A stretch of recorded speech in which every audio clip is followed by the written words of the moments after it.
Alors oui, ce matin, je poursuis cette série de prédications que nous avons commencé il y a déjà quelques semaines sur les grands classiques de la foi, ces grands hymnes que nous chantons depuis longtemps, des cantiques qui sont devenus incontournables dans l'histoire de nos églises et du protestantisme.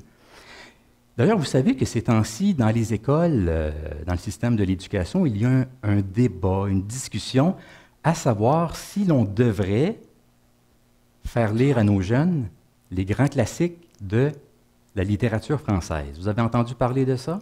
Vous savez, il y a des livres, des ouvrages qui se sont démarqués, qui ont marqué leur époque et que nous lisons encore aujourd'hui. Je suis sûr que vous pourriez en mentionner.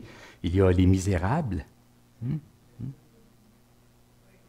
Les Misérables, Les Trois Mousquetaires, Le Comte de Monte Cristo, Cyrano de Bergerac, Le Tour du monde en 80 jours.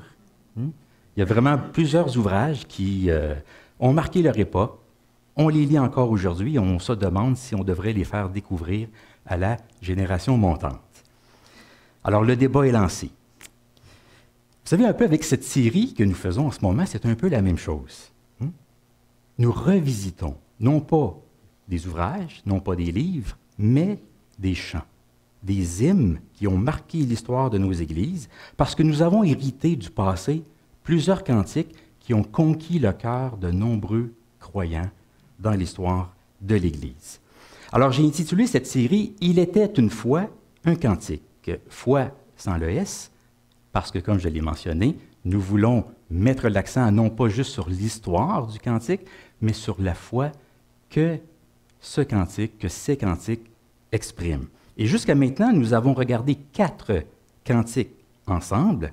« J'ai l'assurance de mon salut »,« Mon Dieu, plus près de toi »,« Gloire, gloire, gloire », et la semaine passée, pour le jour de l'Action de grâce, « Contre les bienfaits de Dieu », qui était tout à fait de circonstance étant donné la fête de l'Action de grâce.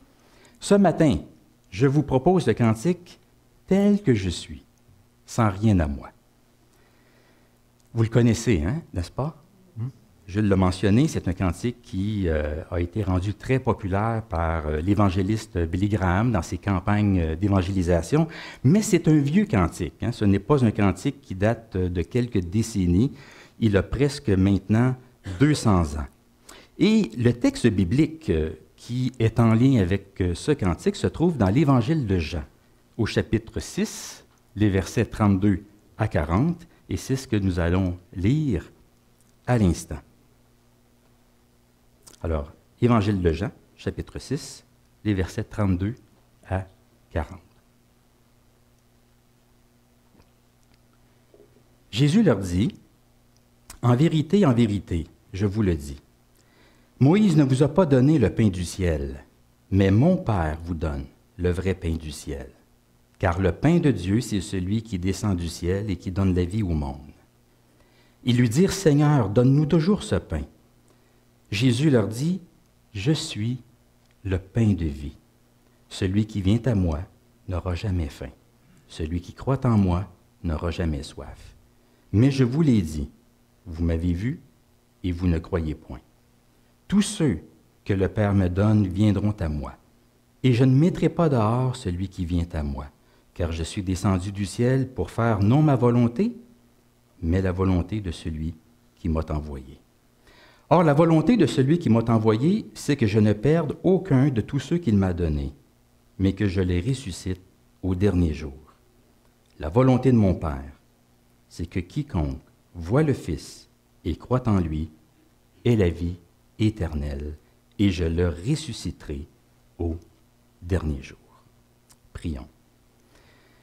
Seigneur notre Dieu, notre Père, nous nous approchons de toi ce matin, en ce jour de baptême, jour de joie, de fête, de célébration. Nous reconnaissons que par ton esprit, tu es toujours à l'œuvre dans le monde, dans les cœurs humains, pour attirer les hommes et les femmes à toi, pour les amener vers ton Fils Jésus, pour susciter en eux la repentance et la foi. Mais que ton esprit ce matin puisse nous interpeller, nous toucher, nous rejoindre, nous attirer encore plus près de toi et de ton Fils. bénis cette lecture de ta parole. Fais-nous la grâce de l'écouter avec soin, avec attention, pour qu'elle puisse faire son œuvre en nous, dans nos cœurs et dans nos vies. Dans le nom de Jésus, ton Fils, nous te prions. Amen.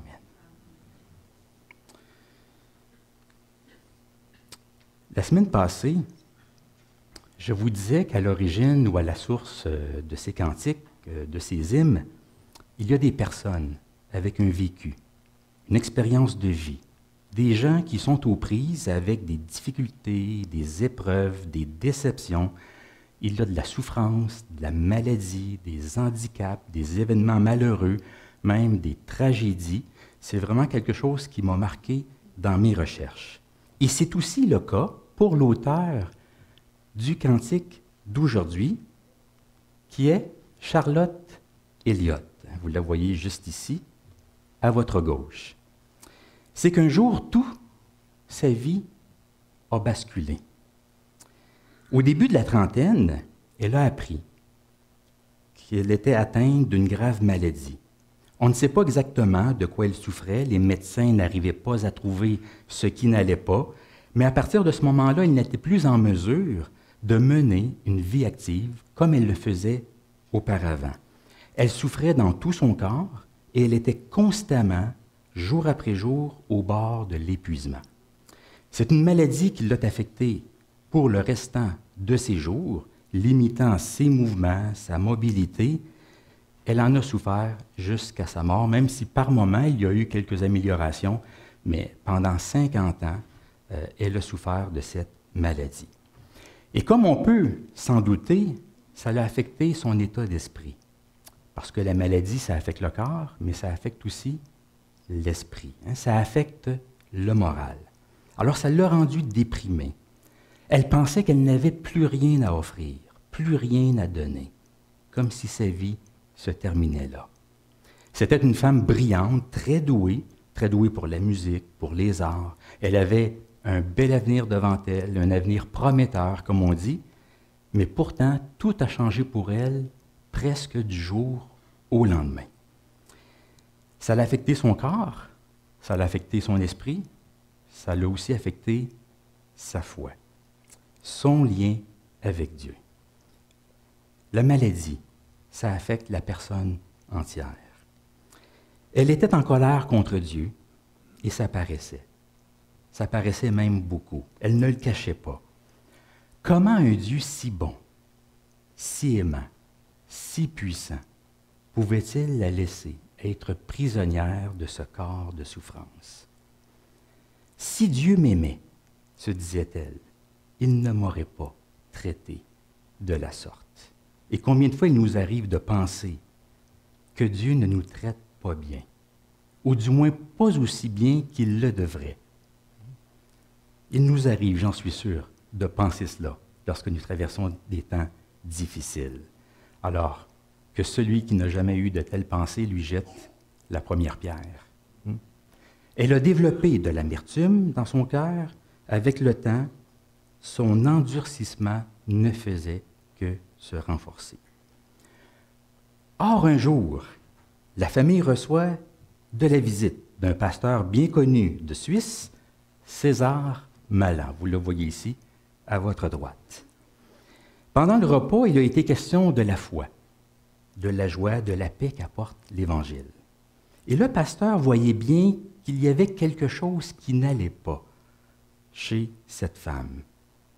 Il voyait bien qu'elle était aux prises avec des tourments intérieurs, des luttes intérieures. Et à un moment donné, il lui a demandé comment elle se sentait par rapport à Dieu, si elle se sentait en paix avec Dieu.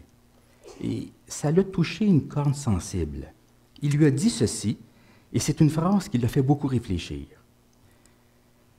Vous en avez assez, n'est-ce pas? Vous vous accrochez à la haine et à la colère parce que vous n'avez rien d'autre au monde à quoi vous accrocher. Ce sont des paroles qui l'ont saisi, qui l'ont atteint profondément. Elle se disait à l'intérieur d'elle combien elle aimerait être apaisée, trouver la paix du cœur, être en paix avec Dieu et aussi avec sa situation, avec sa maladie. C'est resté comme ça pendant quelque temps. Quelques semaines plus tard, elle a revu le pasteur, et cette fois-ci à sa demande. Elle lui a fait savoir que la question qu'il lui avait posée, « Êtes-vous en paix avec Dieu ?», ne sortait plus de sa tête. Elle se disait, « Si je veux devenir chrétienne, posséder une paix, une joie comme celle que vous avez, que devrais-je faire? » Et c'est alors qu'elle a reçu une réponse non conventionnelle, du moins pour elle, une réponse qui lui est apparue nouvelle. Peut-être pas pour nous, mais pour elle. Le pasteur lui a simplement dit de venir à Christ telle qu'elle est. C'est tout. Il lui a dit, venez tel que vous êtes à l'agneau de Dieu qui ôte les péchés du monde. Donnez-vous à Dieu tel que vous êtes maintenant, avec vos luttes, vos craintes, votre orgueil, votre honte. Il vous donnera son amour et sa paix. Venez tel que vous êtes. Pour elle, c'était une réponse non conventionnelle parce que ce n'était pas le genre de discours auquel elle a été habituée. Elle pensait que c'était pour elle un petit peu plus compliqué que cela. On lui avait dit qu'elle devait être plus pieuse, plus religieuse, qu'elle devrait en faire plus. Et elle pensait aussi qu'elle devait faire un peu de ménage dans sa vie avant de devenir chrétienne. Le mot « avant » est important ici. Avant de devenir chrétienne. Elle pensait qu'elle devait se purifier, se sanctifier, qu'elle devait nettoyer son cœur à cause de toute la colère et l'amertume qu'elle avait. Elle devait faire tout cela, croyait-elle, avant de pouvoir donner son cœur à Jésus-Christ. Mais non, le pasteur lui a fait comprendre que l'on peut se présenter devant le Seigneur tel que l'on est, avec notre cœur et avec tout ce qui l'habite. S'il y a du ménage à faire, on pourra le faire après, avec le Christ dans notre cœur et dans notre vie. Alors, on peut imaginer le poids qui est tombé de ses épaules. Et c'est ce qu'elle a fait. Elle s'est présentée devant Dieu et elle est venue à Christ, telle qu'elle était, avec sa vie, sa maladie, ses pensées, ses émotions, avec tout ce qui l'habitait. Et ça, c'est instructif pour nous, parce qu'on pense qu'il faut toujours en faire plus pour que Dieu nous accepte, pour que Dieu nous pardonne, pour que Dieu nous accueille. On pense qu'il faut changer beaucoup de choses dans notre vie avant de venir à lui. Mais non, c'est le contraire. Venons au Seigneur d'abord, et ensuite, avec lui, avec sa force, avec sa grâce, avec sa parole, avec son esprit, bien, nous pourrons changer ce qui doit être changé dans notre vie, réparer ce qui a besoin d'être réparé. Mais pas besoin d'attendre pour venir à Jésus-Christ. Ça peut se faire maintenant, dès qu'on entend sa voix, la voix du Seigneur qui nous appelle. Alors, on peut dire que sa vie, elle a basculé à 2 reprises. Une première fois, le jour où elle a appris sa maladie, et une deuxième fois, positivement cette fois-ci, lorsqu'elle a découvert ce qu'est la grâce de Dieu, l'accueil bienveillant du Christ. Elle n'a pas été guérie de sa maladie, mais dans son cœur, elle a trouvé un apaisement. Elle avait maintenant l'assurance que le Seigneur l'aimait telle qu'elle était. Et à partir de ce moment-là, elle a utilisé sa plume pour écrire des poèmes, des hymnes pour la gloire de Dieu et pour encourager les autres aussi qui vivaient des choses similaires et qui pouvaient se sentir inutiles. Et c'est dans ce contexte-là, même quelques années plus tard, lorsqu'elle s'est rappelée cette conversation qu'elle a eue avec le pasteur, qu'elle a composé cet hymne « Tel que je suis, sans rien à moi, je viens, agneau de Dieu ». Alors ce chant, c'est son chant autobiographique. C'est un chant qui reflète son expérience, son cheminement spirituel, ce qu'elle a vécu avec Dieu. Alors il s'est approprié ce verset que nous retrouvons dans l'Évangile de Jean, « Je ne mettrai pas dehors celui qui vient à moi. Je ne mettrai pas dehors celui qui vient à moi. » C'est une parole de Jésus que nous retrouvons dans le passage que nous avons lu en ouverture. C'est un très, très beau passage, très riche. Il y aurait beaucoup à dire sur ce texte, mais j'aimerais juste souligner, mettre en évidence quelques points, quelques phrases, quelques paroles de Jésus. Dans ce passage, Jésus se présente comme étant le pain de vie, celui qui donne la vie au monde. Au verset 35, « Je suis le pain de vie. Celui qui vient à moi n'aura jamais faim. Celui qui croit en moi n'aura jamais soif. » Dans l'Évangile de Jean, c'est une parole importante de la part de Jésus. Elle fait partie des 7 paroles de Jésus qui débutent par les mots « Je suis ». Je suis la lumière du monde. Je suis la porte des brebis. Je suis le bon berger. Je suis la résurrection et la vie. Je suis le chemin, la vérité et la vie. Je suis le vrai cep. Et ici, je suis le pain de vie. Jésus se présente, se décrit comme étant celui qui nourrit, qui comble, qui rassasie, qui donne la vie. Il faut savoir que Jésus dit cette parole alors qu'il vient, il n'y a pas si longtemps, d'accomplir un miracle, qui est la multiplication des pains. Jésus vient de faire quelque chose d'extraordinaire, d'étonnant. Il vient de nourrir 5000 personnes. Mais la foule n'a pas compris la signification du miracle. Dans l'Évangile de Jean, on voit Jésus faire des miracles, mais Jean appelle les miracles, il les désigne comme étant des signes. C'est quelque chose qui est particulier à l'Évangile de Jean. Un signe, un miracle, c'est quelque chose qui est d'extraordinaire, qui est d'étonnant à nos yeux, qu'on arrive difficilement à expliquer, alors qu'un signe, c'est quelque chose qui renvoie à une autre réalité. Il faut passer du matériel au spirituel. C'est quelque chose qui pointe vers quelque chose d'autre, une autre réalité. Le miracle, c'était la multiplication des pains, et le signe, qu'est-ce que ça dit sur Jésus? Bien, que c'est lui, Jésus, le pain de vie, qui nourrit le monde. Alors, il y a le miracle, il y a le signe. La foule a vu le miracle, mais n'a pas compris le signe. Ils ont vu la multiplication des pains, mais ils ont passé à côté de ce que ça nous disait sur Jésus. Eux, tout ce qu'ils ont vu, c'est un bon repas gratuit. Jésus est là pour répondre à nos besoins matériels, à nos besoins physiques, nos besoins immédiats.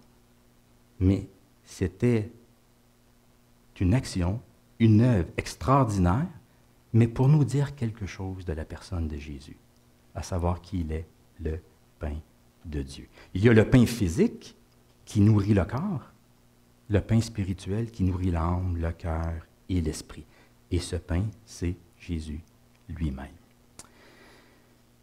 Dans notre cœur, dans notre vie, nous le savons tous, nous avons des aspirations. Nous avons des besoins physiques, mais aussi des besoins affectifs, existentiels, spirituels. Nous cherchons de la joie, de la paix, de la quiétude, de la satisfaction.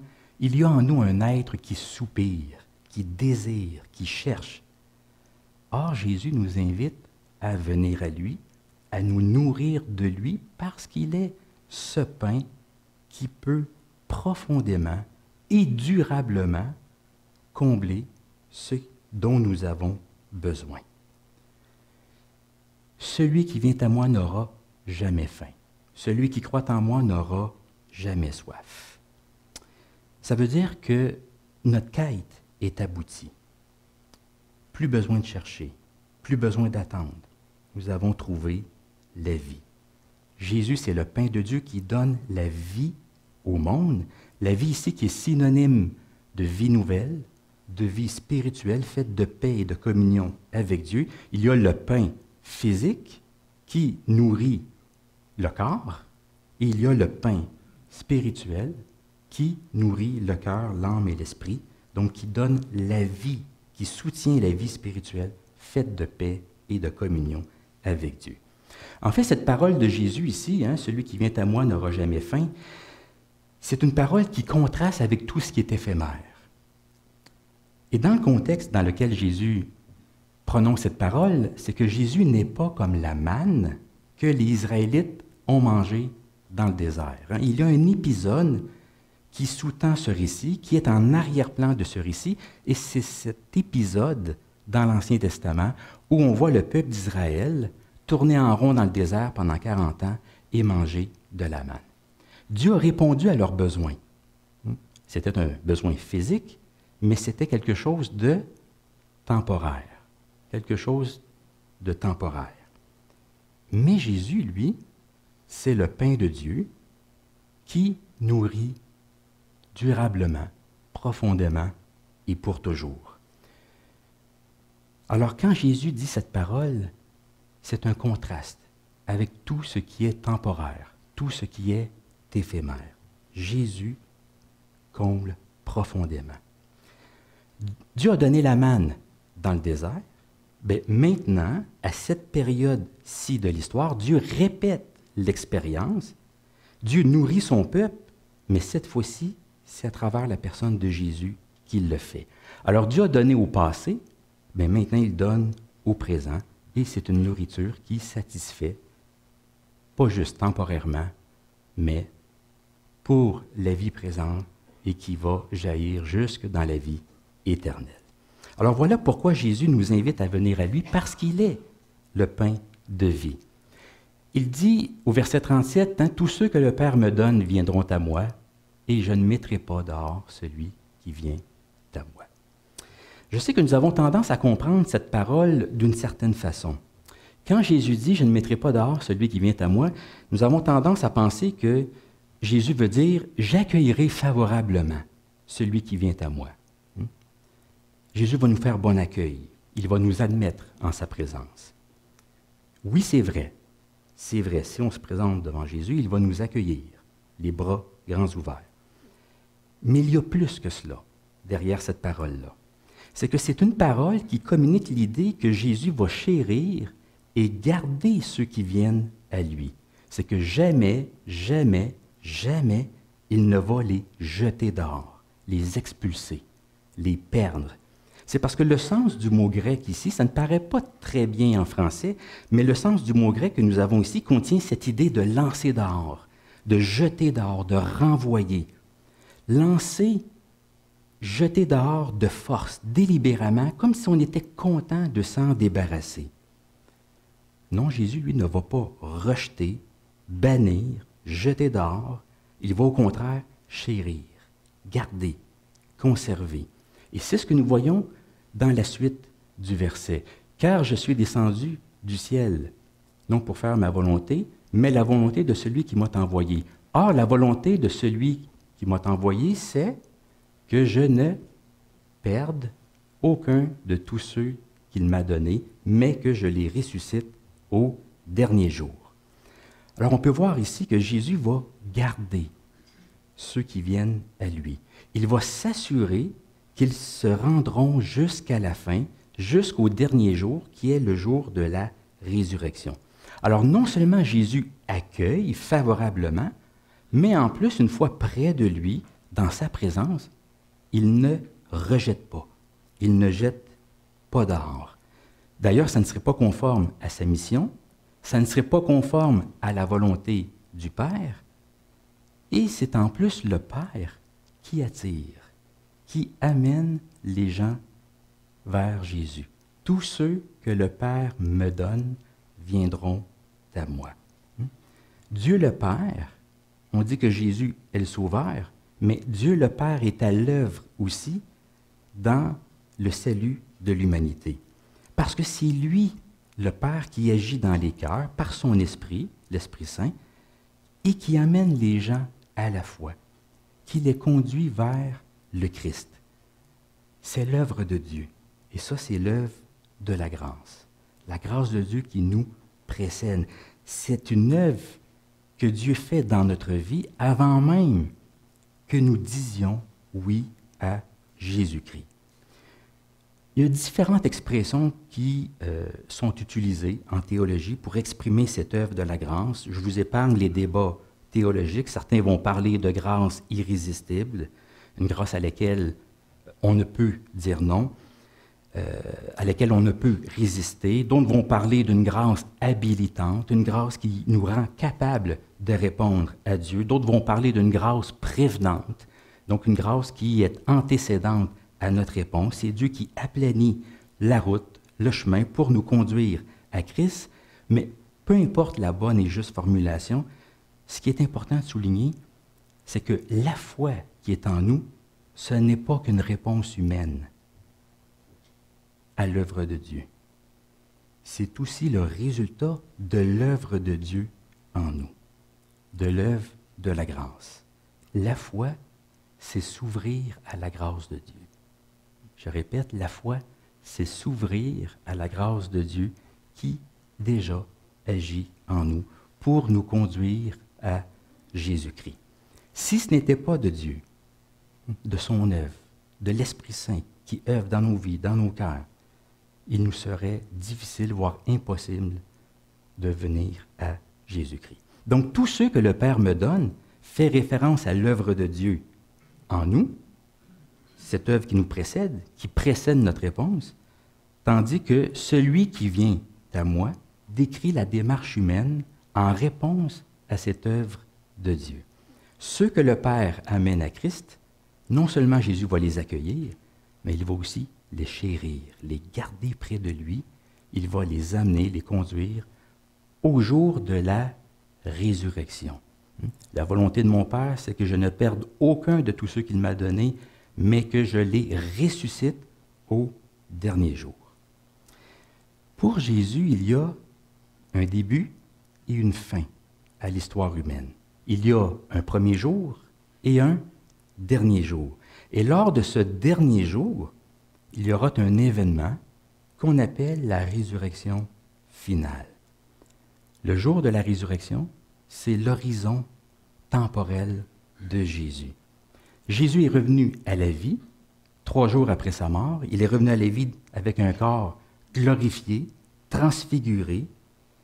Bien, nous aussi, nous allons revenir à la vie, nous allons ressusciter avec un corps nouveau, glorifié, transfiguré, pour vivre dans la nouvelle création que Dieu va mettre en place. Et c'est ça l'espérance de la foi. Je sais que parfois, nous pensons que l'espérance chrétienne, c'est la vie après la mort. On se dit que lorsque nous mourrons, nous nous en allons pour être avec le Seigneur dans sa présence. C'est vrai.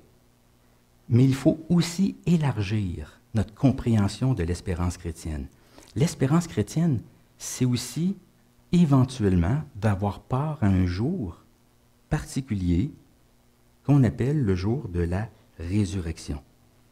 C'est ça, l'espérance. Et l'apôtre Paul en parle dans la première épître aux Corinthiens, au chapitre 15. Il y a tout un chapitre là-dessus. Nous allons revenir à la vie, nous allons ressusciter pour vivre avec Christ, avec Dieu, dans son royaume, dans la nouvelle création. Alors Jésus nous accueille, il nous garde, il nous chérit, il s'assure de nous conduire jusqu'au jour de la résurrection, de nous garder dans la foi jusqu'à ce jour-là. Alors ce sont de belles paroles de Jésus que nous retrouvons dans ce passage ici, des paroles de réconfort, des paroles de sécurité, des paroles d'espérance. On pourrait résumer le tout comme suit. Jésus est le pain de Dieu qui donne la vie au monde. Il ne rejette pas celui qui vient à lui, attiré par le Père, mais le garde pour le jour de la résurrection. Alors, le message de ce texte, c'est que Jésus nous veut près de lui. Il veut que l'on vienne à lui tel que nous sommes, pour reprendre les paroles de ce cantique, avec notre cœur, avec tout ce qui nous habite. Personne n'est hors de portée de la grâce de Dieu. Dieu, c'est tout de nous. Il nous accueille et il nous transforme peu à peu à l'image de son Fils. Alors que Dieu soit loué pour sa grâce, que Dieu soit loué pour Jésus-Christ, qui est le pain qui donne la vie au monde. Amen.